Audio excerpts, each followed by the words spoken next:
And now, the SleepHawk Worldwide Podcast. Here are your hosts, Brandon Staton and Tyler Hansbrough. What's up, everybody? Welcome to the SleepHawk Worldwide Podcast. This is Sleep Dog, the Big Hawk. What's up, everybody? It's the Big Hawk.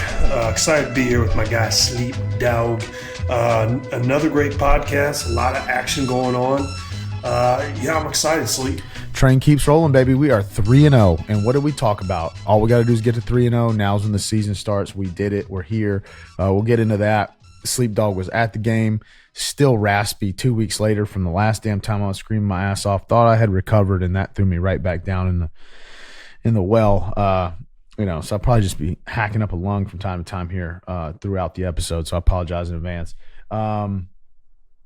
We're back at 17. I just wrote myself a note I couldn't even understand. We'll talk about Coach Prime, dude. There's a lot going on out there, and we kind of, pushed it to the side and haven't quite gotten to it in a couple episodes, but there's definitely a lot to talk about there. NCAA versus Mac Brown. Love that. That kind of all transpired the day after our pod came out, so we're going to touch on that.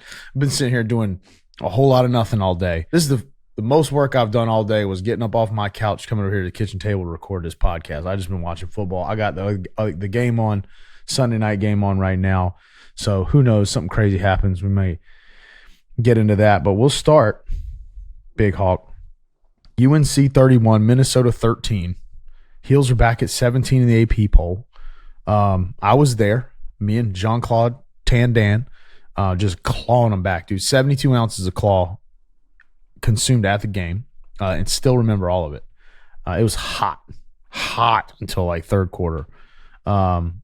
Heels looking good, man. I think they're doing what they're supposed to do. You mentioned it before we got started. Nate McCollum had 15 catches, one shy of the school record. He looked great, and Drake, Drake looks like Drake, and that was our thing, is win the games we're supposed to win, and it seems like that's what we're doing.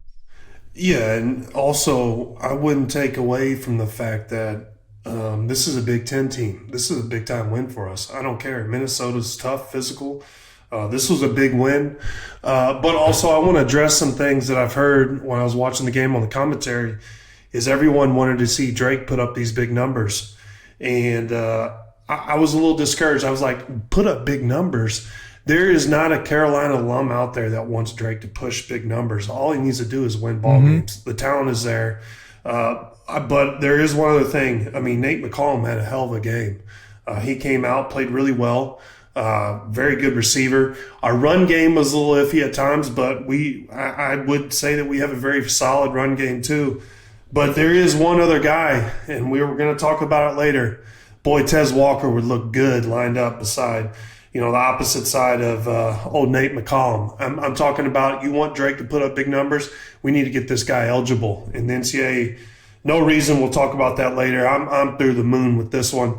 But also, I got to give credit. Our defense took a lot of heat last year. They turned the corner. So for all the criticism that they received last year, you got to give them credit. Mac's done some changes. They've turned it around. This defense is good. Yeah, it seems like they're making adjustments, man, and they're playing well. I think, Drake made a couple throws that I was like, wow, man, those are bad plays, right? But like he's just inflappable, man, and it doesn't bother him. He makes a bad play. Everybody makes bad plays, right? Like he had the one pick, and you're like, damn, dude, did you not see the guy there? And then he got the second one. He threw it as he was getting hit, and his ability to just shake that off is exactly what you need. And as he goes, the rest of the team's going to go, and it just seemed like, all right, well, my bad, we'll fix it. And that's what they did. And then I also kind of dawned on me, I was like, well, this is a whole new offensive scheme too. And I don't care how good you are and how long you've been playing, like you bring in a whole new scheme and things are going to change. And they just aired it out for under what's his face, Longo, right? And now they're operating a different scheme, doing a few other things, trying to balance the game out. And even though we didn't like really churn a ton of yards on the ground, it still helped us possess the ball and keep the ball out of their hands. And yeah, I thought the defense did a fine job of keeping those guys a little bend don't break. It felt like a couple times where They were giving up more, but then you look at the end of this, look at the score at the end of the game, you only give up 13 points. I mean, you're going to win a lot of games when you got Drake May at quarterback, you give up 13 points. Mm-hmm. So, yeah, I mean, as a fan, it was a great crowd, great day. There was a lot to like. And, I think Minnesota is a Big Ten opponent, and maybe they're not exactly contenders to win the Big Ten. Nicest fans in the world, by the way.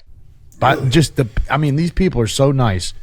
Like, they'd argue with you, and then they'd just be like, "No, you're right. Yeah, good play." A guy in front of us, dude, he was like, "Hell, I thought we were gonna get invited to Thanksgiving before we left." And there was one time where I thought it was a late hit, and I was like, "You're crazy, dude! Like, what plane are you on? You watching this game?" And then he looks at the replay and he goes, "Yeah, you're right. I was a little late." I was like, dude, if even I knew I was right, I would never admit it, or if I was wrong. So anyway, man, hats off to them too, because they showed out, man. There was a lot of Minnesota fans there, and yeah, there's some blue collar folks, man. I liked them a lot, and no problems whatsoever with them. But happy to be 3-0, man. Like I said, I think 15 times now. We're back at 17, where we probably should have been after the last game, but. Hey, we can only win the games that are in front of us, and that's what we're doing. And I think they're good quality wins. Yeah. I mean, beat an SEC team too that had a lot of momentum coming into the season. So I think this gives us a good, confidence rolling into the conference tournament or conference games coming up here next week in Pittsburgh. Which conference games are always going to be tough, even though it sounds. Pittsburgh's not a powerhouse in football. They're not an SEC team. It's a conference game. It's important. And so we got to go up there and take care of business. It's also a Saturday, 8 o'clock in Pittsburgh, kind of those boring, wait around all day. We got to go up there and take care of business still. Yeah, we're 5.5 point favorite. So, yeah, we got some work to do ahead of us. Well, sleep dog, man. I'm shaking this cold, man. I don't know what this is. But yeah, I think Pittsburgh is I guess your trap game, right? If you got one, if you could call it that. But you're right. I said you open up against South Carolina, play App State, that I'll still contend is a great team. Should we have won that game more convincingly? Sure, absolutely, fine, whatever. But we did what we were supposed to do. Minnesota, Big Ten opponent. Like, you look at all these other schools out here playing, Wake Tech and the Croatian Cougars and barely eking out games. I tell you what, that South Carolina win looks a hell of a lot better after the way they played against Georgia. They were like a 30-plus point dog and lost by 10, and we're leading in the second half. Absolutely. So, Alabama looks shaky, and pretty much everybody looks shaky except us. I mean, damn, there's some other teams that just bulldozing people. But the interesting thing to me is we went from a plus 125 to win the national championship to we're at plus 150 now. So they got us going in the opposite direction after watching us play. And so I'm like, cool, man. Keep rolling us out there as an underdog. And, I think it just we keep saying it though. It's one, this team this program is the quintessential win one game at a time, right? So like, if we go up there and we kind of get the same output on, because even though we won 31-13, I think we've been around the block too many times. When I never got comfortable. I never was like, oh boy, like, this one's in hand. And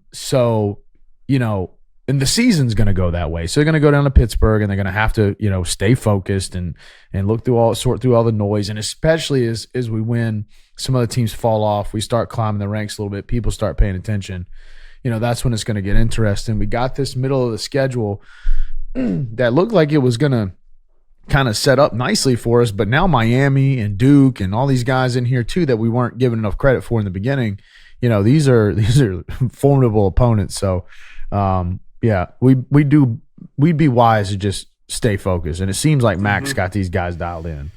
Yeah, I love what Mac is doing. I had an opportunity to meet Mac for the first time right before the season, and very personable guy, very likable guy. I like what he's done for Carolina football, and so the hype is kind of, for me, is I'm starting to see it starting to pay off. So we'll see where this thing goes. But I'm excited right now because we're not getting too much hype, and it seems like every time we get built up from the media and the outside, we have a collapse. Right now, no one's really giving us the credit we deserve. Not a lot of noise thrown our way. Okay, well, let's keep in this position. Let's keep doing what we're doing. Let's stay focused and see what happens. And I love Mac. Like, everything he does is like, I don't know if I'd rather have any coach in America. I mean, this guy is, he says and does the right things. He's won 100 games at 2 programs. He seems like just the nicest dude in the world. He liked a repost of one of our tweets. So it didn't like come direct in like hours, but somebody else reposted it. He liked theirs. And we really took that as a hat tip to SleepHawk Worldwide, which we appreciated. But I tell you what I like more than anything is he is fighting like a dog for Tez Walker. Yeah. And this all sort of blew up after our last pod is when they announced, I think it was that Monday after we had already recorded, they announced that he was, I think it was the night, like a couple hours after we got done. It was just too late. We just missed it. That the NCAA suspended him for the season. Something's up, dude. This story is not, I don't want to beat a dead horse here, but this story is not over. There's got to be more to it because, Mac is fighting, and then for the NCAA to say, hey, we don't comment on this stuff. And then all of a sudden they get everybody is against them.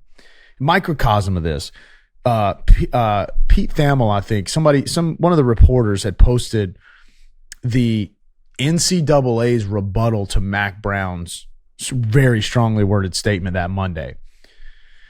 And it talked about how hypocritical everybody was being and how concerned they were about the stuff coming out of Chapel Hill and, how they had this panel of people about mental health or whatever. And I just, from the SleepHawk Twitter, I tweeted, whose side is a poll? As a poll comment to this, thread that I knew was going to get a lot of eyes on it.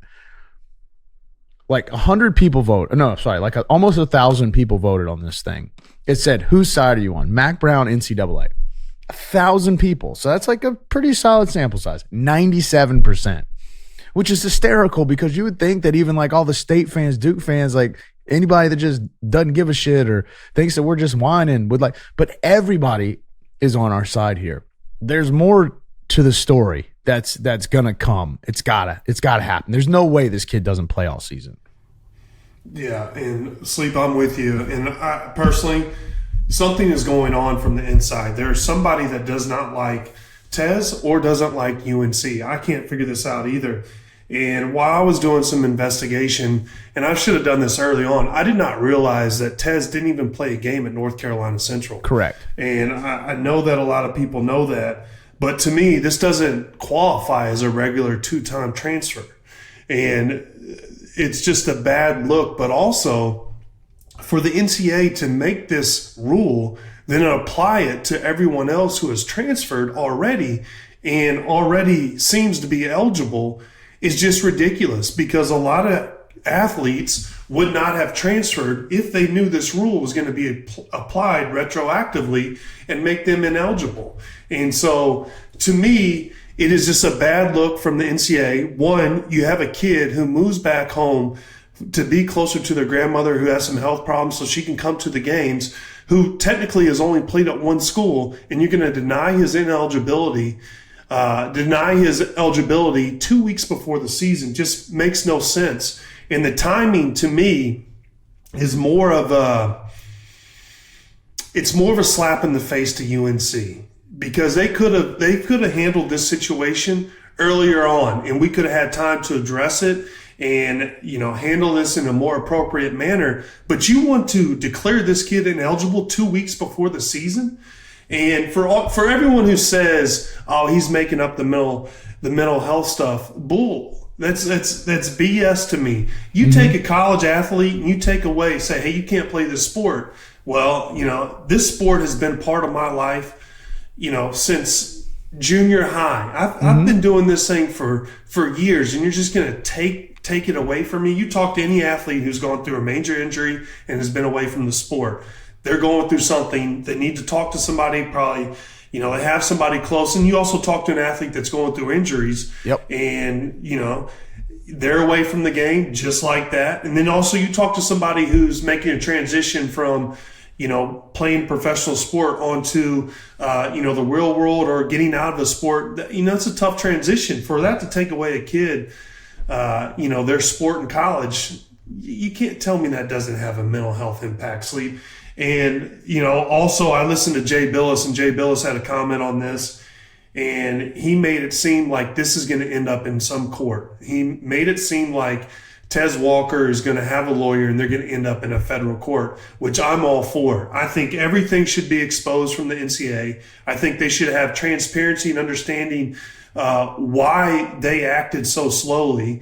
And I think they should be held accountable. And I think if they take them to court, we'll understand more of what they were thinking and why they chose this route and why they made this rule retroactively in place and make all these kids ineligible. And you tell me that there's not kids out there that are two-time transfers that have applied waivers and they're still waiting to see if they're eligible or not for the basketball season. Mm-hmm. You tell me why the NCAA can't handle those cases right now. Mm-hmm. They're going to wait 2 weeks before the season and then tell these kids, hey, you're ineligible? That's BS to me. That is taking advantage of the situation. That is more of a dictator role than anything. And I don't blame Tez Walker for being upset or taking the NCAA to court. Well, Big Hawk, I watch a lot of forensic files. I watch a lot of First 48, true crime stuff. And you always know when they sit them down in the room and start interviewing them about what's going on and their story doesn't add up. And that's what's going on here with the NCAA. There is something that the public doesn't know about what's going on here. It doesn't add up. And the first flare that I felt like they shot was when they basically, in that rebuttal to Mac Brown's letter, gave this sort of strong rebuttal about how they had these mental health evaluation, experts on staff. Okay. Well, first of all, the last place on God's green earth that I would trust anyone on some mental health, best practices. I mean, the NCAA can't even do what the NCAA does right.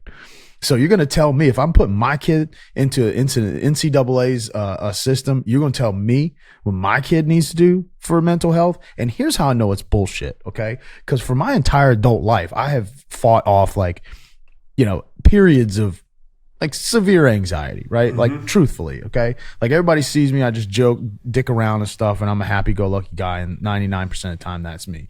But sometimes, bro, I ain't feeling so hot, right? And this is the thing that gets me. The number, forget everything else, athletics, focusing on football or focusing on this or whatever. The number one thing that the doctor will tell anybody, because God knows if you suffer from anxiety, you've Googled it, you've seen the doctor, you've been to the emergency room, you read the books, you watched you know it all, right? Number one thing they tell you to help with mental health is exercise. And as silly as that sounds, as stupid as that sounds, as far as a simple principle, you ask any mental health doctor in America, they're not going to tell you to stop playing sports to help the mental health thing. Because fundamentally what you're doing for several hours of every single day is channeling that mental, turmoil into something else to take focus off of whatever it is that's bothering you.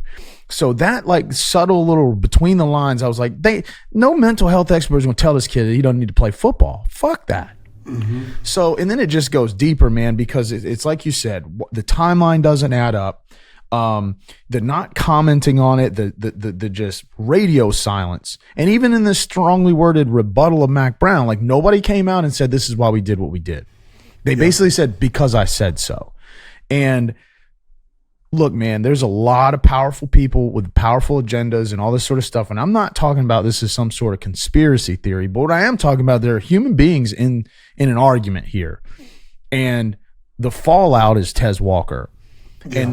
And it doesn't, you don't have to be a lawyer. You don't have to be a rocket scientist. You don't even have to be that very smart, because God knows I'm not. But to look at this and realize that he's got to have a claim. It's costing him millions of dollars. And if you look at other things, like you look at Drake May, I mean, when you start to branch out, like, dude, Drake May's clock is ticking, right? This is damaging, his ability to demonstrate, his ability to make live the program.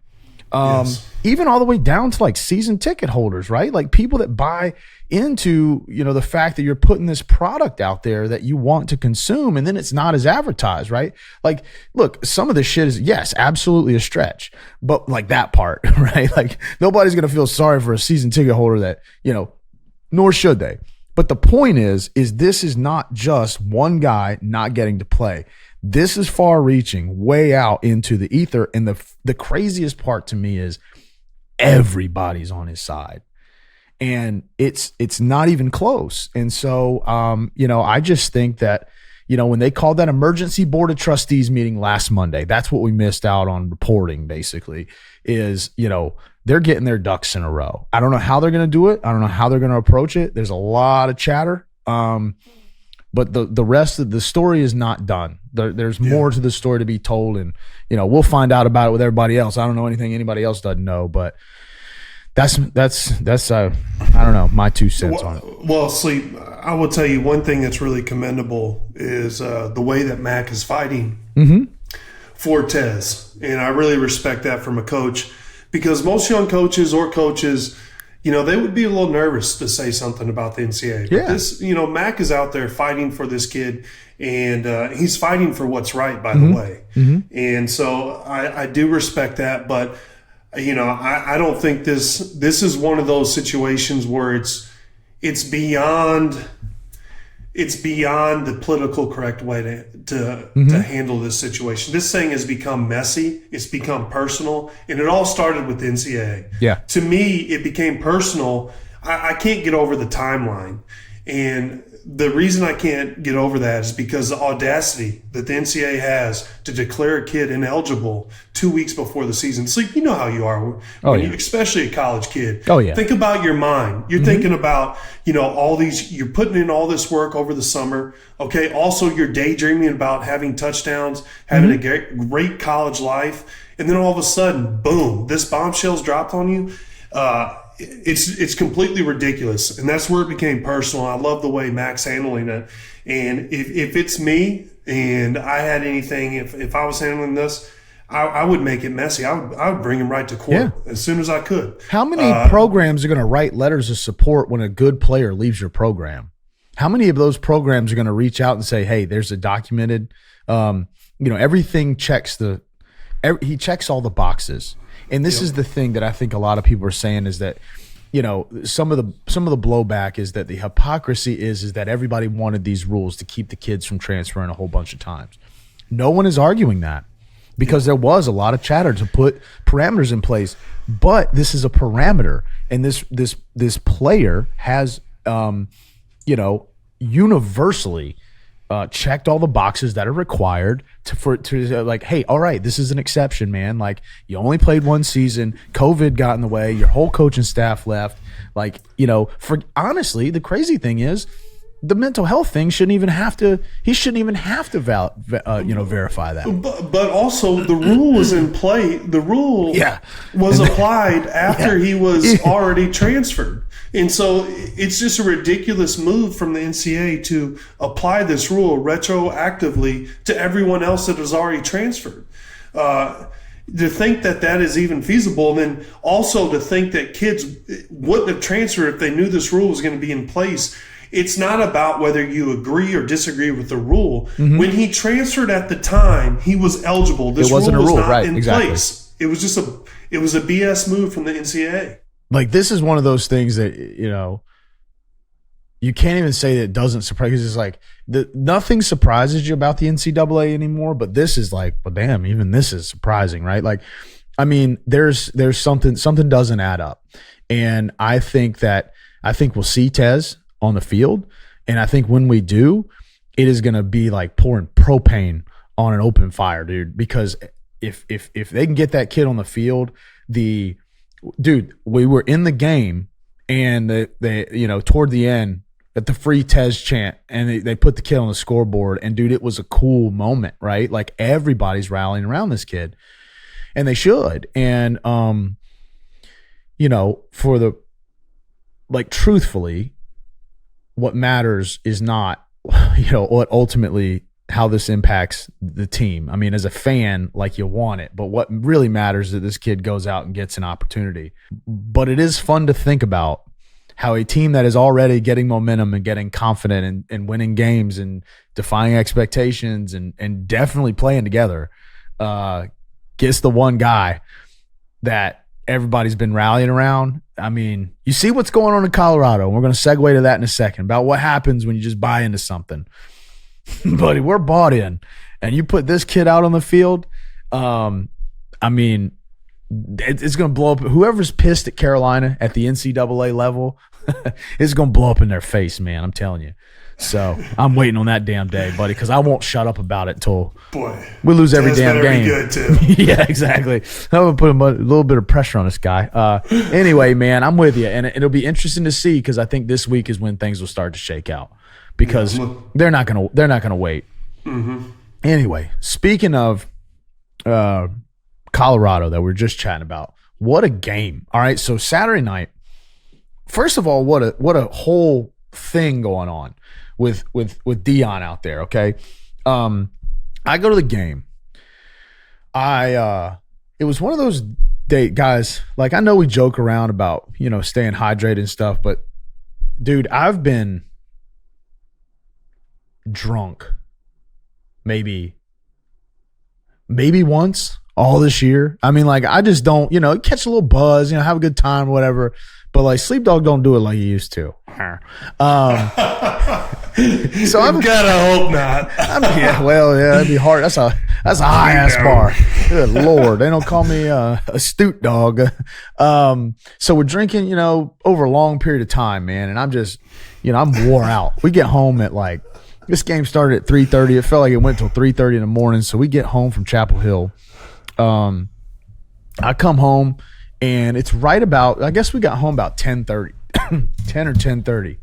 Right about this Colorado game comes on. And I watch, I don't know, first quarter or something. Good game. Colorado State looks like they're just pissed off enough to pull the upset, right? And Sleep Dog did what Sleep Dog does. I just passed out, dude. But I woke up at 2 in the morning, after you've been consistently drinking for about 6 or 8 hours, it tastes like you got a mouthful of just sawdust, like whatever you put in a hamster cage. Your mouth's so dry. So I'm like, man, I got to get up and get some water. I get up and I'm using my cell phone to figure out where the hell I'm at. And I just look down and there's an alert on there from ESPN that says the damn game's in overtime. And I'm like, what? This game's been on all night. So I come out here on the couch. I was like, well, I got to turn this shit on. And it seemed like it went on for another half hour. And sure enough, dude, they pulled it out. And a lot of people have been talking shit about how they should have blown Colorado State out. But, dude, there's something special going on over in Colorado. I watched a lot of games, guys. I know Sleep hates the COVID announcements. Good Lord. I got the COVID, and so I've been watching a lot of football. And guys, you remember in COVID, by the way, where this is where I don't even think most people understand the stay safe thing. And the genesis of all of this, SleepHawk Nation, was when you remember when COVID was around. And granted, it was an epidemic, man. It was awful, but these people would come on they had this famous people that nobody gave a shit, right?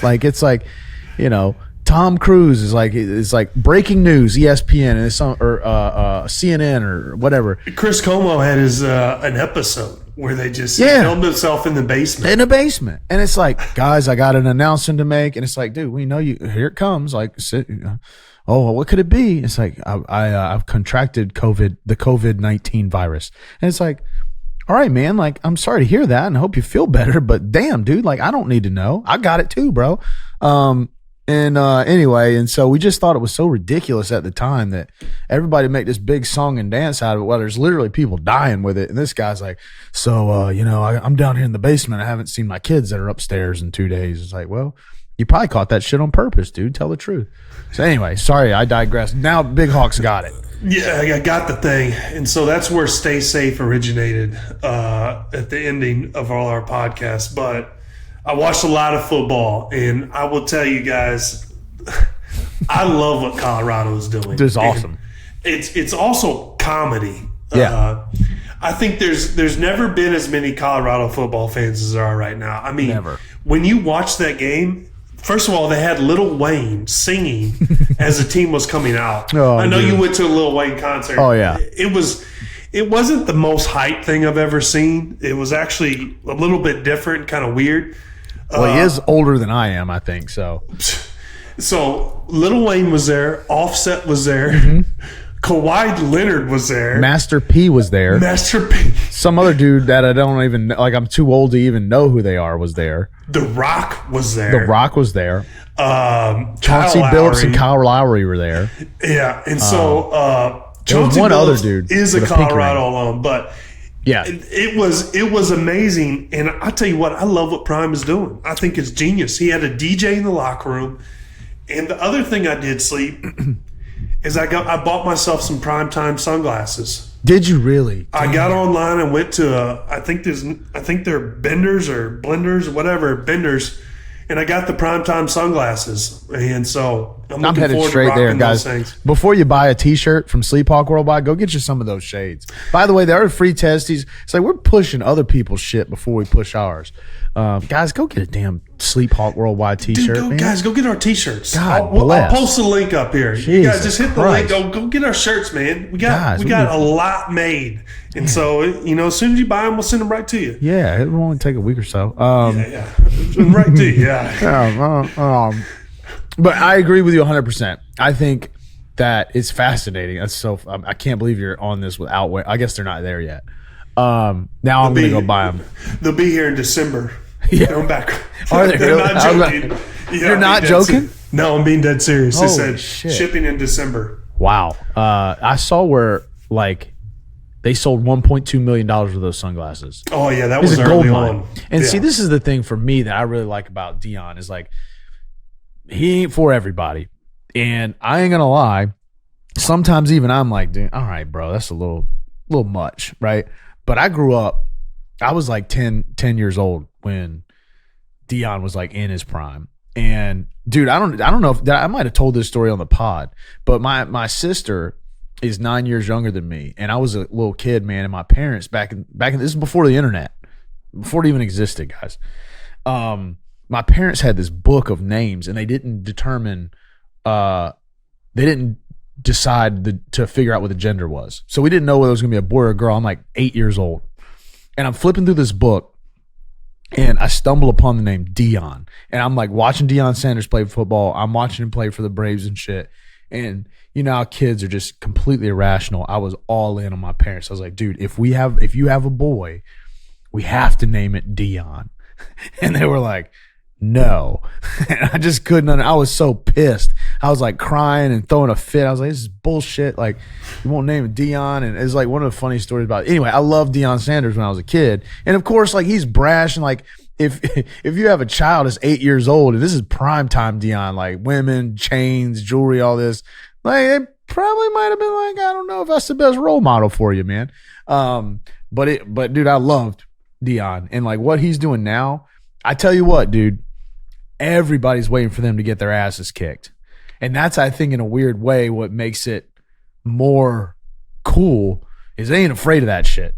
Like, I don't think they care about it playing Colorado State or they play the damn 86, 85 Bears, whichever team was better. Dude, they ain't afraid of nothing. And those dudes are crazy.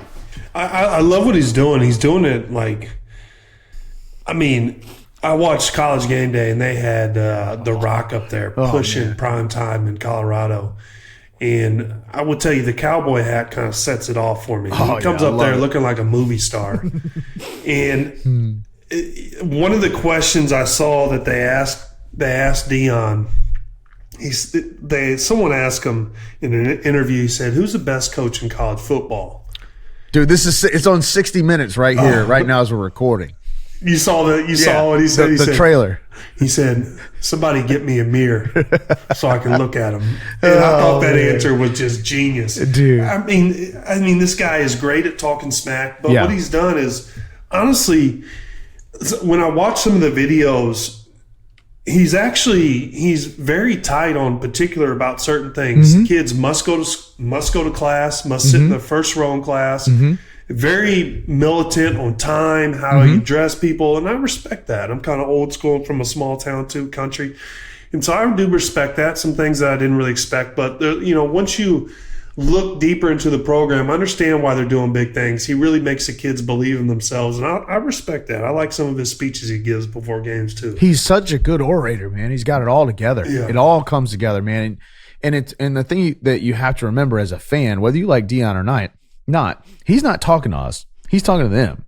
And those kids he brought with him from, HBCU, a lot of those kids, and they're on a mission to basically be like, hey, listen, man, HBCU's been an afterthought for a long time. We're here to show you that we can beat y'all's ass, and we just had never really had the chance to do it, and they're doing it. And it's really cool to see him because he just he's got the respect of those kids. Yeah, and also he's changing college football. I mean, you've never seen so many stars at a college football game. But also, I will say the turnaround that he's had for Colorado, nobody expected them to be 3-0. Dude, they won one game last year. Nothing to something. This is crazy. And now they're talking about their damn, Shador is a Heisman front. I mean, dude, look, here's the thing. That kid makes throws that, I'm a believer big time. You know how I love Drake and Caleb Williams is a good quarterback and all this, but dude, I don't remember the play. I think it was the game tying touchdown. So like he goes 98 yards in like 90 seconds, just throwing just straight darts to that tight end. And then they got to get the 2-point conversion, I think, or maybe it was in overtime. And anyway, there's like two dudes coming off the end that are right in his face. He just reaches up and flicks his wrist and just throws a missile like 10 yards to the back of the end zone. He's got an arm. He can run. He's smart. He's like cerebral. I think it's cool that Deion like openly is like, yeah, I'm their dad. Right? He doesn't shy away from that, and they talk about, Shador and what he did. He's like, he's my son, bro. Like he's going to ball out. And he's like, it's cool because he's like LeVar Ballish about it some, except you're fine with Deion saying it because like he's not. Well, first of all, these kids are showing it to you, hell, his son's about to win the Heisman Trophy. His other son's pick six dude from 80 yards in the first drive of the game, So, and then sometimes, and I noticed in the post game, two things happened in the post game that I thought were cool. First of all, that dude that they were it was a chippy ass game. And that started in that press conference, I thought that dude crossed the line. And then I thought Deion was like really just burying their faces in it about the whole personal thing. I'm like, all right, I get it, bro. It's personal. I got it. But after the game, Deion went up to him and it was like, he showed a ton of class, shook his hand, took his time, talked to him. A lot of those games, man, those guys were like, fuck you. Like, I'm out of here. And then in the post game, he's walking out of the tunnel and, sideline reporters asking him about his kids. And he diverted the attention away from him back to he's like, hey, my kids are great. I love them. But, hey, this is a team effort and that sort of thing. So he just says and does all the right things. It will be interesting if and when they face some adversity because they got some big-ass games on their schedule. Oh, yeah. If they lose a couple, it's going to get, as McAfee says, is going to get loud. And if it does, how's he going to react? And I think it'll be fine. But there's a lot of people out there. Everybody's riding high on it right now. We're all rooting for him. I mean, hell, I'm rooting for him. But there's a lot of people out there that aren't. And, hell, I'd love to see him get to the national championship game and lose to the Tar Heels. That would be a dream scenario. But I'm going to be interested to see what happens when they face them. They're going to face it. They play USC. USC's really good. We'll see what USC's happens. good. They got Oregon next, I think, maybe. Oh, yeah.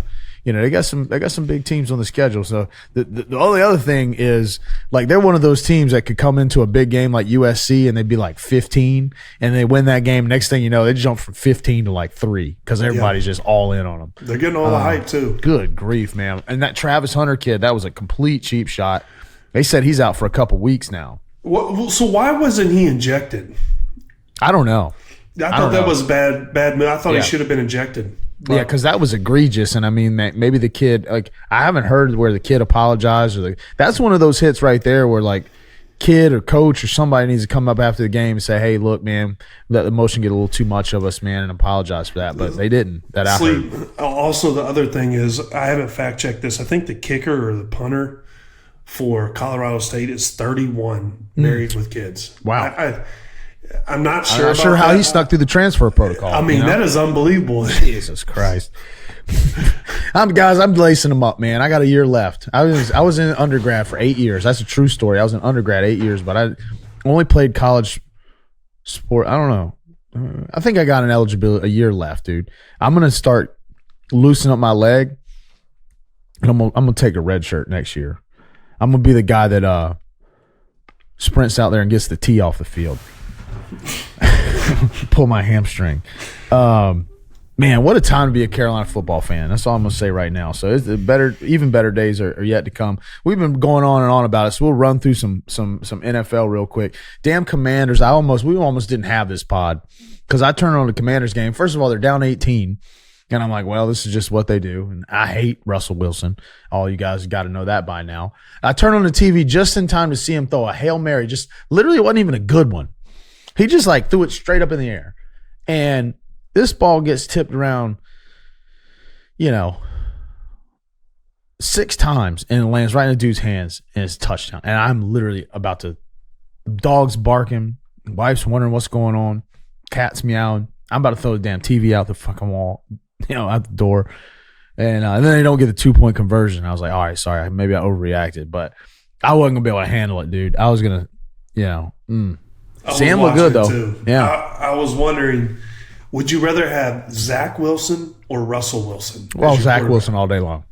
Zach Wilson all day long. At least Zach Wilson seems to have been humbled, And he sure has, man. He's been humbled. Yeah, he's fucking hard. And he was throwing some darts out there to this game, too, though. Yeah. He threw a couple good passes, but he didn't throw nearly enough of them because Dallas was beating their ass. But the other one that the couple other surprises, since he's 0-2.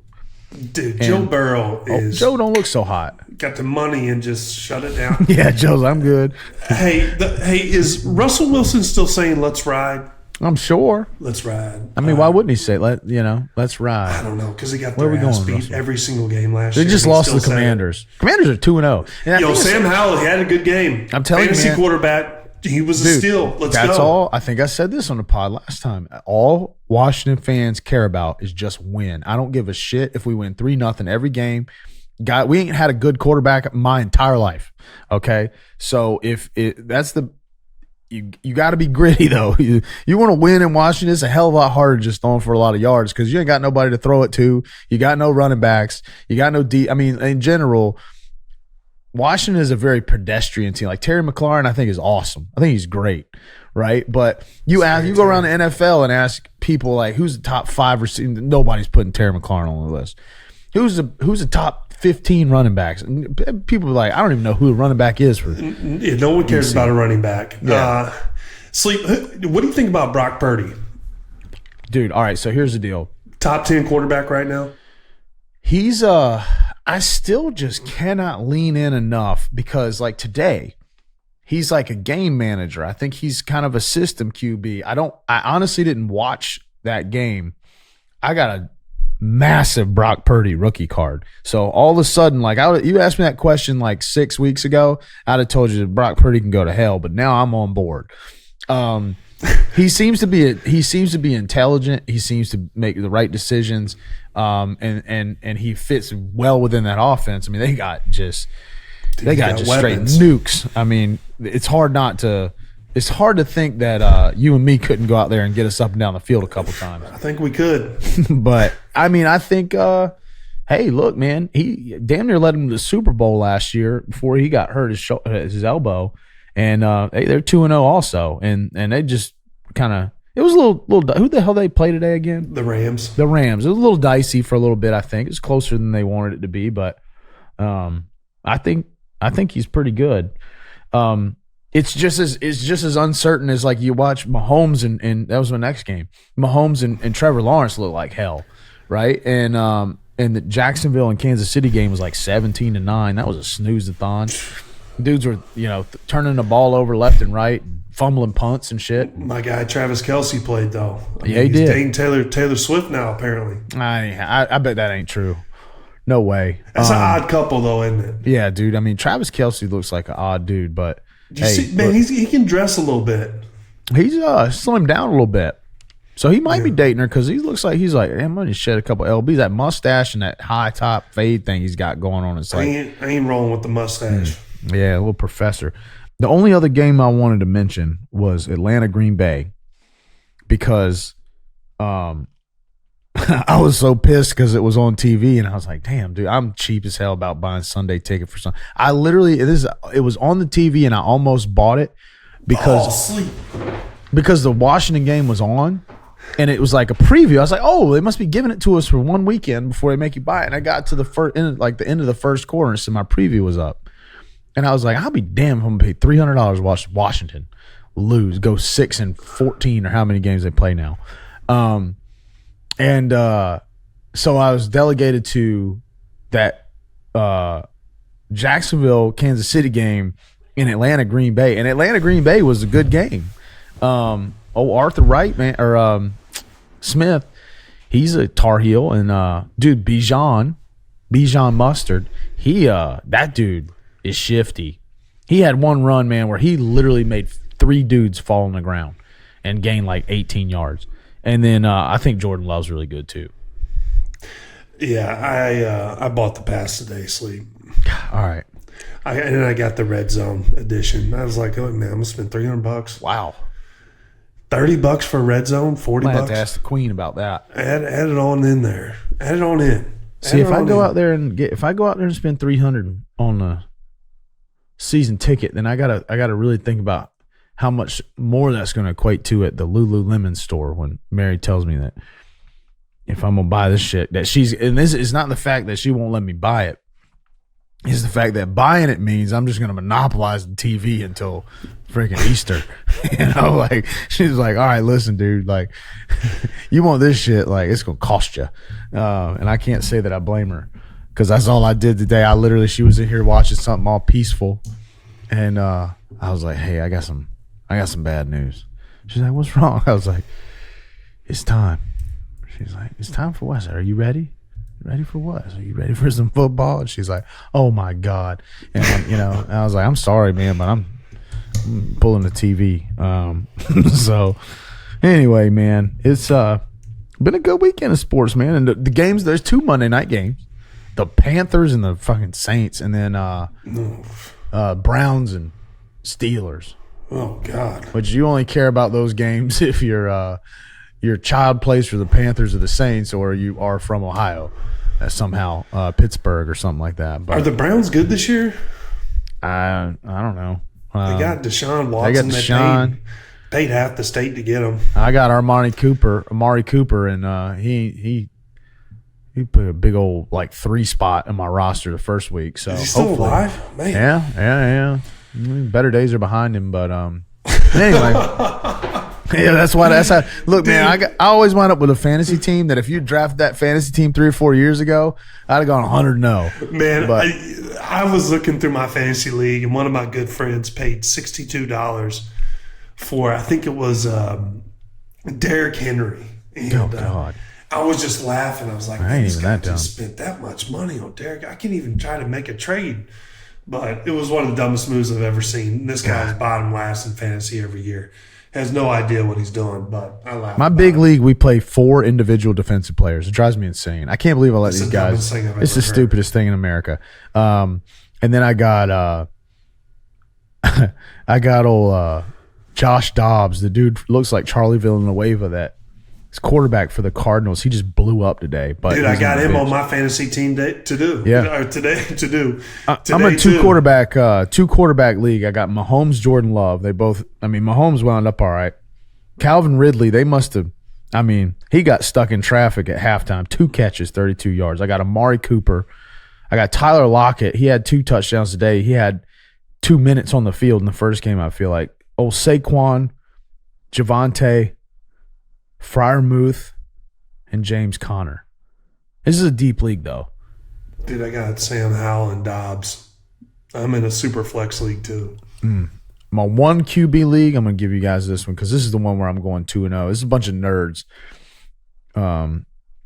These are all my grad school buddies. Guys, can you believe they let me back in grad school? It took me so long to get out of Chapel Hill, and then they let me come back. Oh, yeah, I'm going to win this one. So this team is a 1 quarterback. I got T-Law. Got me a cool 8.2 today. But I also got CMC and Kenny Walker the third. Chris Olave, which my team name is Olave Garden. Because when you're here, your family. I got Ayuk, who is blew up first week.